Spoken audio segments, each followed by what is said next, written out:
మూసీ ప్రాజెక్టుపై సీఎం రేవంత్ సవాల్కు ప్రతి సవాల్ విసిరారు కిషన్ రెడ్డి. మూసీ దగ్గర బీజేపీ నేతలంతా జీవించి చూపిస్తాం, ప్రాజెక్టును ఆపేస్తారా అంటూ కౌంటర్ ఇచ్చారు. మూసీ ప్రక్షాళనకు తాము వ్యతిరేకం కాదని, కానీ పేదలను ఇళ్లను కూల్చేస్తే చూస్తూ ఊరుకోమని హెచ్చరించారు. ఇక్కడ ఇల్లు కొలగొడతా అంటాడు, నల్లగొండలో రైతులను రెచ్చగొడతాడు. ఎవరు ఆయన కడుతుంటే ఎవరు అడ్డుకున్నారట, బుల్డోజర్లను దొక్కిస్తా. నీ ఇష్టమా?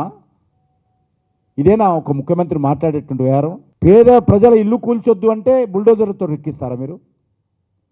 తొక్కియండి, ఎట్లా దొక్కిస్తారో చూస్తాం మేము కూడా. మూసీ మీద బుల్డోజర్లతో తొక్కియడైతే మేము చావడానికి సిద్ధంగా ఉన్నాం. పేదల కోసం చావడానికి సిద్ధంగా ఉన్నాము. రేవంత్ రెడ్డి గారు, మా ఎమ్మెల్యే పదవులు, మంత్రి పదవులు ఏం పోయినా ఉన్నా ఉడినా ఏం లేదు. మూసీ ప్రక్షాళన చేయండి, పేదల ఇల్లు కూలగొట్టకండి. ఇది మా నినాదం. రేపు రాత్రి ముఖ్యమంత్రి గారు సవాల్ విసిరారు. బస్తీలో ఉంటారా? బస్తీలో ఉంటే విరమించుకుంటా అన్నాడు.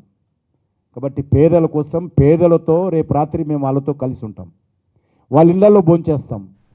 మూసి పక్కనే కేసీఆర్ బాటలోనే రేవంత్ పాలన ఉందన్నారు కిషన్ రెడ్డి. మాటలు ప్రజలకు, మూటలు మాత్రం కాంగ్రెస్ కి అన్నట్లుగా రేవంత్ పాలన సాగిస్తున్నారని సెటార్లు వేశారు. ఆలయాలపై దాడులు జరుగుతూ ఉంటే తిరిగి హిందువులపైనే కేసులు పెడుతున్నారన్నారు కిషన్. మాటలు ప్రజలకు, మూటలు పార్టీకి అన్నట్టుగా ఉంది కాంగ్రెస్ పార్టీ వ్యవహారం. గతంలో టీఆర్ఎస్ కూడా ఇదే విధంగా పరిపాలించింది. కేసీఆర్ మాటలు ప్రగతి భవన్ దాటేది కాదు.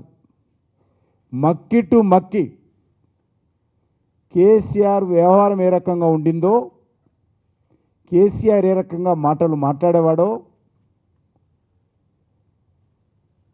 కనీసం తెలంగాణ సమాజము ఏమనుకుంటుందో అని ఆయన చూసేవాడు కాదు. ఈయన అదేవిధంగా వ్యవహరిస్తున్నారు. ఈరోజు తెలంగాణలో మహిళల మీద అత్యాచారాలు జరుగుతూ ఉన్నాయి. పోలీసులు పూర్తిగా పోలీసు వ్యవస్థను కాంగ్రెస్ పార్టీ నిర్వీర్యం చేసింది. తన కనుసైగల్లో ఈరోజు ఆడిస్తున్నాడు. కాబట్టే పోలీసులు ప్రాథమిక బాధ్యత నుంచి వైఫల్యం చెందారు. హైదరాబాద్ నగరంలో మనం చూస్తూ ఉన్నాం, వరుసగా దేవాలయాల మీద దాడులు జరుగుతూ ఉన్నాయి. హిందువులను అవమానం చేసే విధంగా, హిందువులను రెచ్చగొట్టే విధంగా, భక్తుల యొక్క సెంటిమెంట్ను దెబ్బతీసే విధంగా హైదరాబాద్లో వరుసగా దేవాలయాల మీద దాడులు జరుగుతూ ఉంటే ఏం చేస్తున్నారు పోలీసులని అడుగుతా ఉన్నాను. మజ్లిస్ పార్టీ నాయకుడు అసదుద్దీన్ కనిసైగల్లో పోలీస్ అధికారులు నియామకం జరుగుతుంది. హైదరాబాద్లో పోలీస్ కమిషనర్ ట్రాన్స్ఫర్ చేస్తారు. హైదరాబాద్లో మజ్లిస్ పార్టీ ఆదేశాలతో చర్చలతో జరపాల్సినటువంటి కార్యక్రమము కలెక్టర్ మీద దాడుల వరకు తెచ్చింది ప్రభుత్వం.